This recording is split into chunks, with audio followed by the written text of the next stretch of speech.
Welcome to the Terrible Podcast with your hosts, sports journalist David Todd, and from SteelersDepot.com, Dave Bryan. Just a couple of Daves, chillin', talking Steelers. Now, here's Dave and Dave.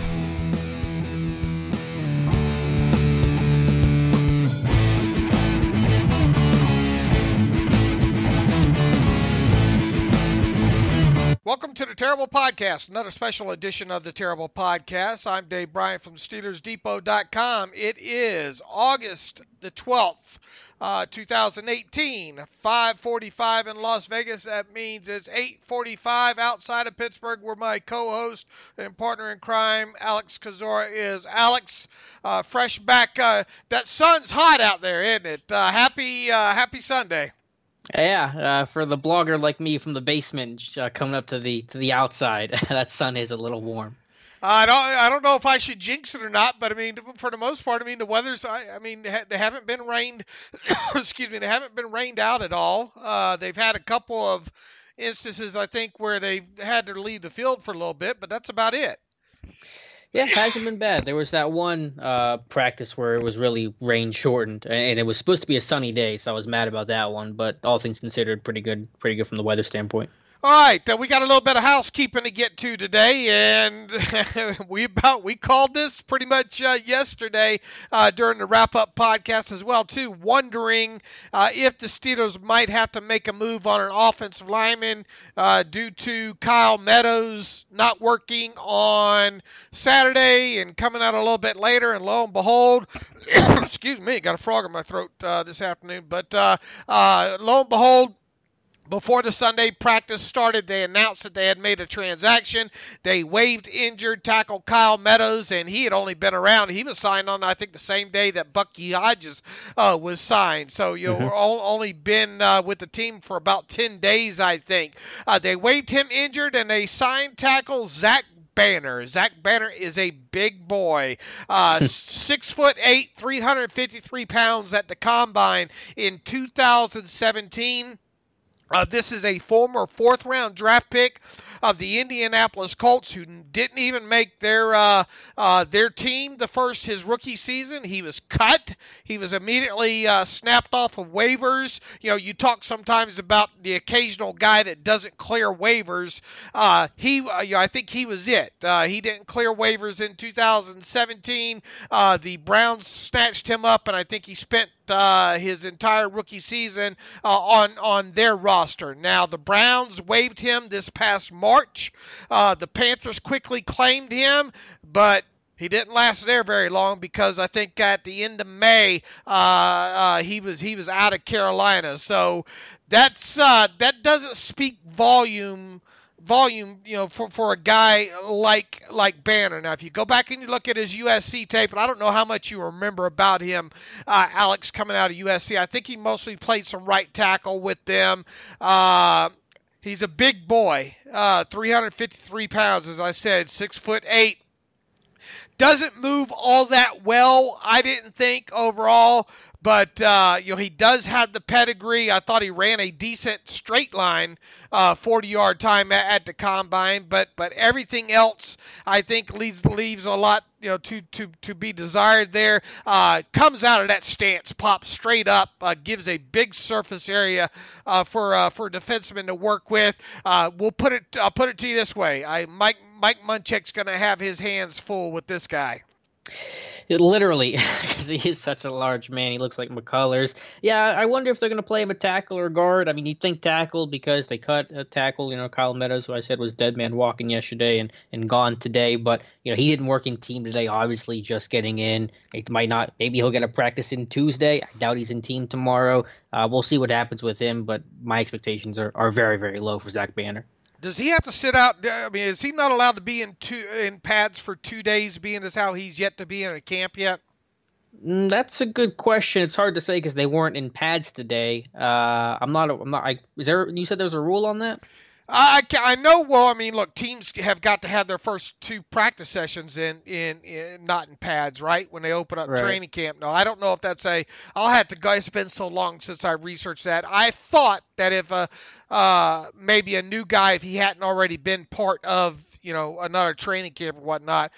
It seemed like I remember something about that, but I'm not 100% positive. Sounds right. 6'8" and playing guard. I that would be surprising. I mean, we've seen some big boys play guard before, but to make a move, especially when I don't remember seeing him do that on tape at USC. I think they're going to probably use him as a tackle. And here's another discouraging thing about him.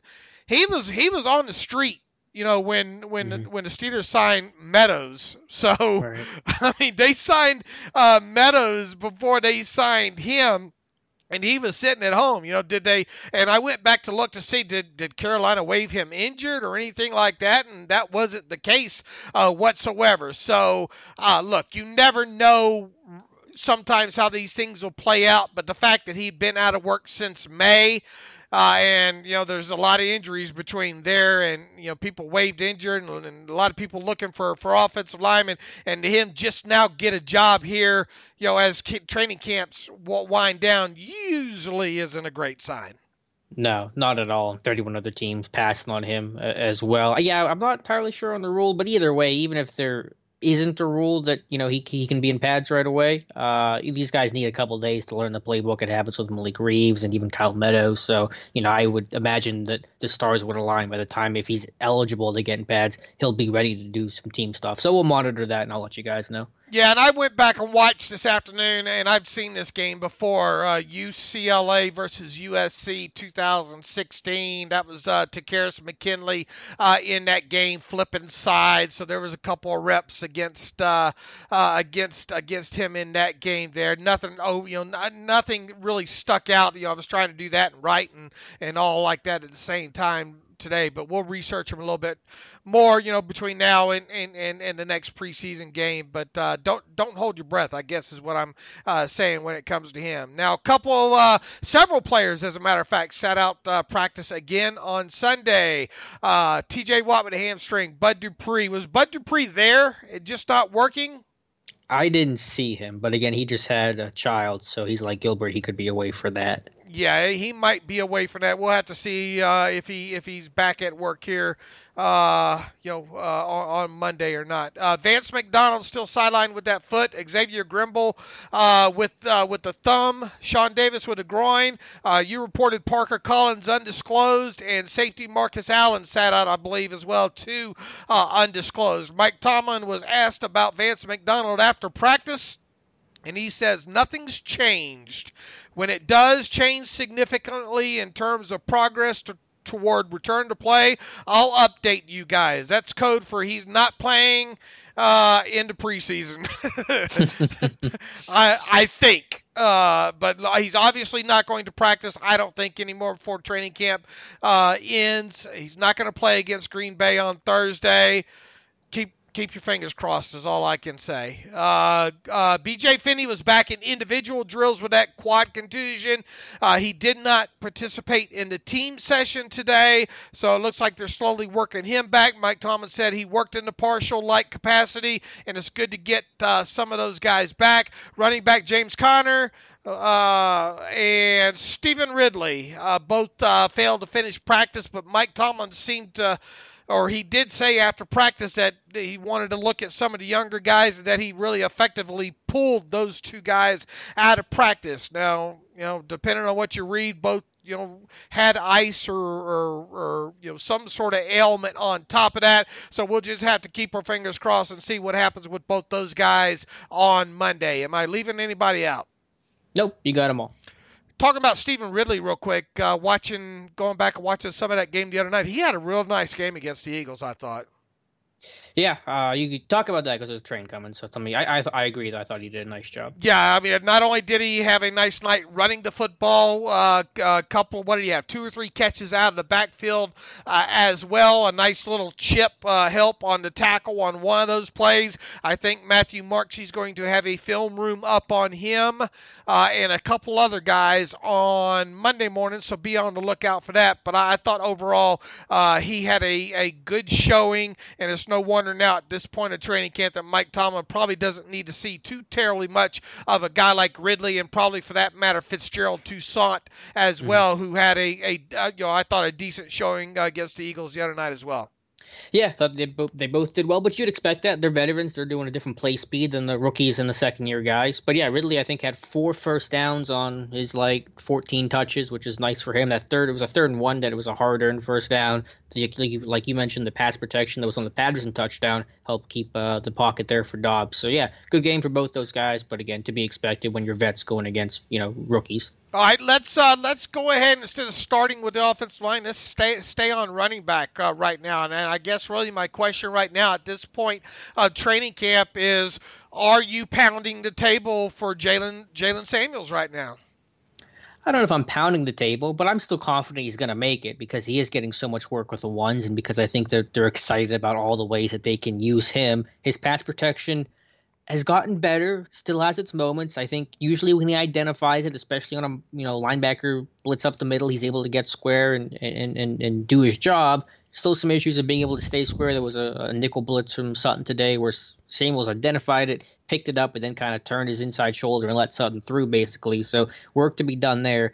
I'm still confident, though, that he's going to make this 53. Whether that's keeping 3 or keeping 4, I think he's going to be part of the group, however they divide it up. All right, anything else to talk about as far as running backs go? I mean, really not much after that. I mean, the kid out of Western Michigan and, of course, Summers.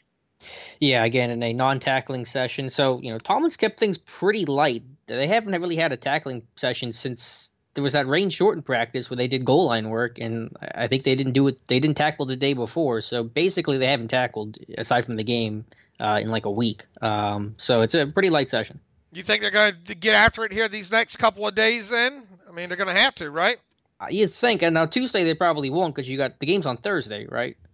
Do you know the date of the Packers game? Right. Okay, so I don't think they're going to tackle then because you're 48 hours out from the game. But I would expect tomorrow you go physical for the last time in camp. Okay. Let's see. Offensive line. Any surprises there? Nope. And again, when you're not in pads, there's no O-line, D-line, so you don't get to see those guys in a vacuum to kind of watch the competition there.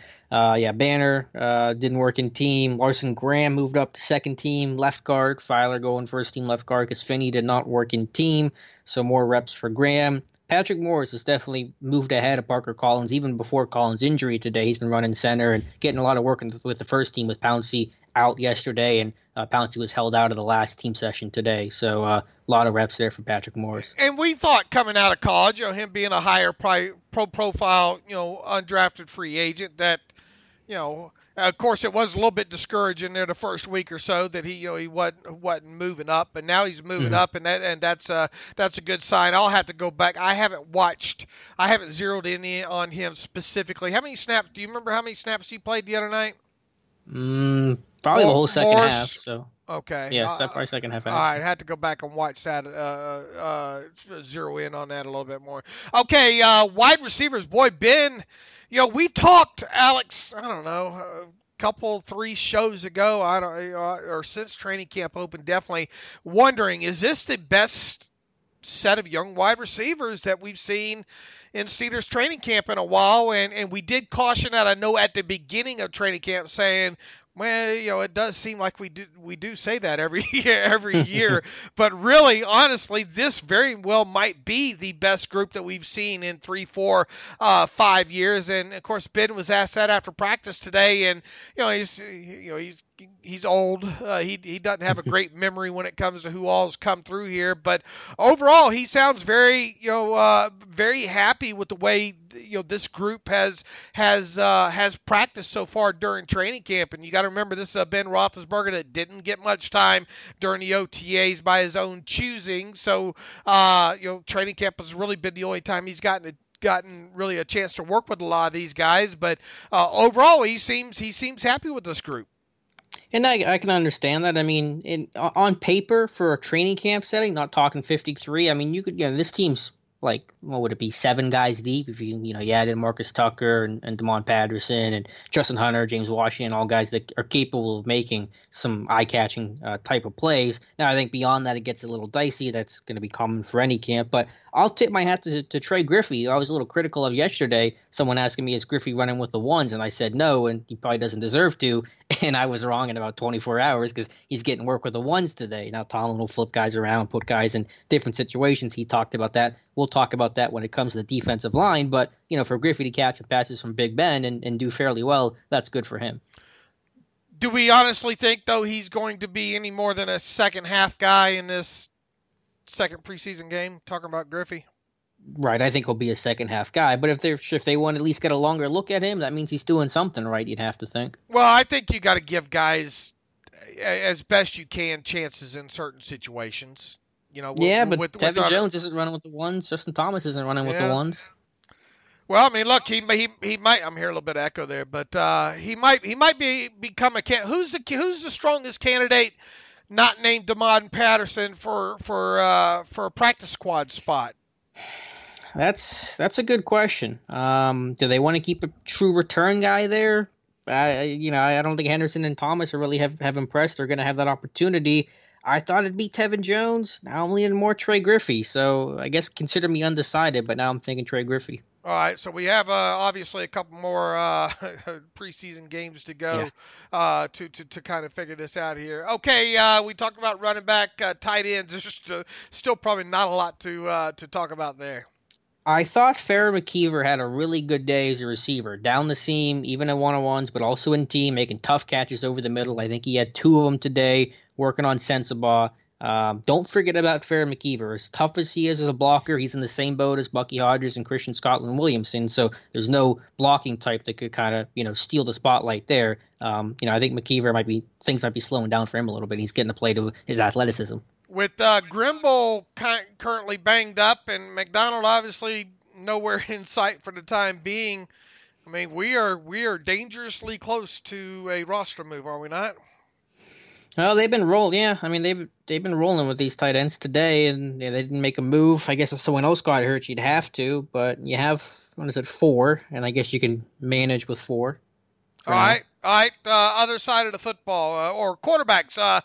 Mason Rudolph had some exchange problems with Marquise Pouncey today, I understand. It's kind of weird for Mason Rudolph. Not a lot of those issues early in camp. Then it happened in the game for the 1 snap, and then it happened twice today. Now, the caveat today is that those snaps were coming from Marquise Pouncey, and Rudolph's gotten very little work with Pouncey in training camp, obviously, because Pouncey's only with the ones, and Rudolph hasn't got much time with that unit. But yeah, stuff to work on. Rudolph said he's got to clean it up. He's probably kicking himself today for those couple bad exchanges. What did you think about his ball placement the other night? I thought it was good. I know you had the article on that, contextualizing everything. Yeah, and Ben said it well. Who am I to disagree? The moment didn't look too big for him. Ball placement was solid. Movement in the pocket I thought was above average. Got to work on ball security and the center quarterback exchange, but a nice debut for Mason Rudolph. I'd really like to see him play. We talked about this. I'd like to see him in the game before Joshua Dobbs this week, just to see. Let him have some snaps with Patterson and Washington, and maybe a few of those other guys there. But we'll see. I mean, the way Ben talked about Landry Jones after practice today too, I don't think you have to worry about Landry Jones being run off anytime. Yeah, agreed. In the near future, but it would be nice to see a guy like Rudolph just get some earlier work moving forward here, and I'm a betting man. As a betting man, I think he will against the Packers. So Dave, real quick, do you have the snap count from the Eagles game handy? Not in front of me, but I can. What do you need? Okay. I'm just curious, what was the snap count with Dobbs versus Rudolph? Because I was in favor of Rudolph doing supplanting Landry Jones last week, but my only thought would be, if you're playing Landry Jones 2 to 3 series, then Rudolph gets the rest of the first half, Dobbs second half. Rudolph might actually get less reps in the first half because he's waiting 2 or 3 series behind Landry Jones. So I'm just curious if there was a snap count difference between Dobbs. Dobbs only get like 30 and Rudolph get 40 or whatever the numbers were. Jones had 10. Dobbs had 26. Rudolph had 31. Okay, so not much of a difference. Okay, yeah, then I'm definitely cool with Rudolph going second in against Green Bay. All right. Other side of the football, defensive line, probably like offensive line, not couldn't with no pads on or no big hit, and probably couldn't tell a lot. Right, but Dan McCullers working with the starters. Yeah, Dave, what is I happening? I know it know. could just be a thing where they're moving guys in, but usually when they do that, they're not bumping the starter back. Like James Conner was, I guess, rested by Tomlin. Conner didn't become the third string back. Javon Hargrave was legitimately working second and 13 today. You asked yesterday, did Hargrave do something wrong? And I feel like Hargrave might be in a doghouse right now. Yeah, and I couldn't imagine what for. I mean, I thought Hargrave played well the other night. He played a lot. He a played lot. well. I mean, not only a lot, but I thought he Yeah. played well. You Yep. know, McCullers played 15 snaps, I think, in that game thereabouts.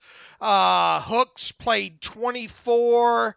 Some of these other guys, though, Gilmore 4. Parker Cawthorn, I think they total like 8. And Vickers, Gilmore, and Cawthorn, I think, had 8 total. Frazier had 4, I think, in total. I mean, that's not speaking volumes for guys like Frazier or Gilmore making this team right now. Now, things can change, obviously, but, I mean, you would think that you'd get these guys a few snaps, right? Yeah, Gilmore, even the practice squad, I think, are low odds. He's not making the 53. Frazier, I think, is almost going to be ticketed for the practice squad. But yeah, something to watch for these next 2 days. What's going on with McCullers and Hargrave? Was that just a longer look? But again, I think that, not to toot my own horn here, but toot, I think that helps prove that McCullers is having a better camp than he's had in the past. Yeah, I did not zero in on him. I zeroed in mostly on Hargrave's play the other night. So Well, you saw McCullers run the quarterback on that scramble drill, right? right? Go check out Carl Dunbar at the end of the play. He was excited. He was happy. The camera caught it. You'll see it. All right, I'll check that out next trip through. Okay, inside linebacker. Let's see. Matthew Thomas, I thought, did a nice job in 1v1s. Had a pick and a breakup versus Jalen Samuels. LJ Fort, Dave. We talk about LJ Fort for a second. Crazy one-handed interception today. Great athlete. Can this guy at least get a chance to be a starter? I'm not saying he has to be, but I feel like he's one of the most underrated, underappreciated guys by the Steelers coaching staff. Boy, if he didn't get a chance last year over Sean Spence, I mean, geez. I mean, I would have been for it. I mean, I'm not saying things would have turned out differently, but, I mean, you bring a guy like Spence off the street, and you get what you get, you know? No, I know. But, Fort, it was a wheel route to Samuels, left sideline. Fort covers it, reaches back, one-handed interception. Medikevich and Bostic, they ain't doing that. And, I mean, you still think they're going to keep Thomas, right? So, I mean, are you were, and I think in my last 53, I had 5, with Fort being 5. So, I mean, that's still the way you think things are trending right now, right? Yes, I think they do keep 5. I think Fort and Thomas are kept, but I don't think that they're sniffing starter roles. And I wouldn't do it with Thomas because he's a rookie and he's got a lot to learn, a lot to prove. But Fort's an established guy. And I'm not saying you have to start him. I don't want to be too much of the Homer Yinzer here, but yeah, I just think he's had an impressive camp. I think he's a good player. I think he at least deserves some consideration. Okay, and let's see, outside linebackers. Outside, I don't have a lot on. Chicolo had a tough time against Jesse James in 1v1. Just the 4 guys as usual. Hugan and Chicolo start left, right, and then it's Adams and Adeniyi left, right for the second team. All right, the secondary, and boy, Artie Burns, it's easy to say best training camp ever for him. He's only had a handful of them, but he seems to be putting it together. A nice one this year, right? No one caught the interception on video. Did that guy that takes all the videos, did he post that Burns interception? Do you know? Yeah, I haven't made it all the way back through all that. Okay, well, I imagine if he did, you probably would have seen it because it was insane. I don't know how he did it. He was covering. It was Patterson on the left side. Whoever the quarterback was, I don't have my notes in front of me, threw it left side. And Burns was like maybe a step behind, and so he was running to Patterson to get back in phase. And I guess he just kind of glanced back for the football and just threw his right hand up like he wanted to bat the pass down. And it was almost like a Madden glitch catch. This is Madden 05 where the ball just auto sticks to his chest and he tumbles to the ground. I don't know how he made that play. It was absurd. So 17 interceptions for this defense in camp that I think ties the mark they had in, I think, 2015 with a couple more practices back then. So that's a ball-hawking secondary right now. All right, what do you know about Oni Amole? Steelers evidently have come to terms with him, an offensive lineman. I do nothing about him. Yeah, I know nothing about him. I think he's was with the Bengals for a little bit. let's see here, signed originally, I think, as an undrafted free agent by the Oakland Raiders in 2016. Has spent time, I think, with the Jacksonville Jaguars and then the Cincinnati Bengals. More of a guard type. I don't know anything more about him than that, but it appears as though the Steelers have come to terms with him out of Iowa State. So look for a roster move of some sort to be announced by the Steelers on Monday. He is 6'2", 310. Looking at his college bio, ran a 4.93 40, 33-inch vert. Started 11 games in 2015 for Iowa State. Basically a one-year starter, it looks like, for the Cyclones. Wow, so Parker Collins, he might be done because he looked pretty depressed today, to be honest, Dave. They were coming down in shorts, and so you can never really tell who's practicing, but the way Collins came down, I immediately thought, like, this dude's not practicing. He had his head down, walking very slowly, hands in the pocket, so I'm just guessing. Parker Collins might be on his way out. All right, anything else left on the defensive backs? They did dollar again. They're $227. They run against that dollar, and I'm pretty sure that's intentional to get the defense prepared for any teams that try to combat obviously a 7 defensive back, no inside linebacker with their run game. So the Steelers will kind of game plan that. But yeah, $227 without Sean Davis today. Nate Burhay became the 7th DB playing the deep safety spot alongside Terrell Edmonds. All right, what else do you have as kind of an overview from today as we start to close this thing up? Anything else we need to get to? Just go through real quick winners and losers. I'll tip my hat to Farrah McKeever for making some plays vertical, just trying to get noticed that way. Daniel McCullers, too, for running first team. Congrats to him. Some of the losers, I'll go Javon Hargrave on the other side of that. When you're bumped to second team, we'll keep an eye on that. Tevin Jones, I think he's starting to slip. Justin Thomas is in the same boat. Quadri Henderson, I'd say he's slipping, but he's in the same spot as he was before, the last dude on the boat. And then Mason Rudolph for those quarterback exchanges. You just can't have that. You're wasting reps. You're wasting opportunities when you get that cleaned up. All right, sounds good. Give a shout-out to Lynn Testa as we start to wrap this thing up. Yeah, thanks to Len Testa and touringplans.com. If you want to plan a trip to Disney coming up here for the fall when it gets all cold and wintry in Pennsylvania, that's the group you want to go for. Hit him up at touringplans.com or at Len Testa, all one word. And thanks for the support for Steelers Nation. Hung out with some guys today saying hello. Appreciate the support. You guys rock. All right, great. And you and I will be back after it again Monday night with recapping the Monday training camp practice. David Todd and I should be together again Monday morning for our normal time slot. In the meantime, you can follow me on Twitter at Steelers Depot. You can follow Alex on Twitter at Alex_Kozora. Follow the show at Terrible Podcast. Email the show, theterriblepodcast@gmail.com. If you like what we do and want to donate to the cause, go to SteelersDepot.com. Hit that donate button, upper right navigational bar. And as always, thanks for listening to this special edition of the Terrible Podcast with Dave and tonight Alex Kozora. Good night.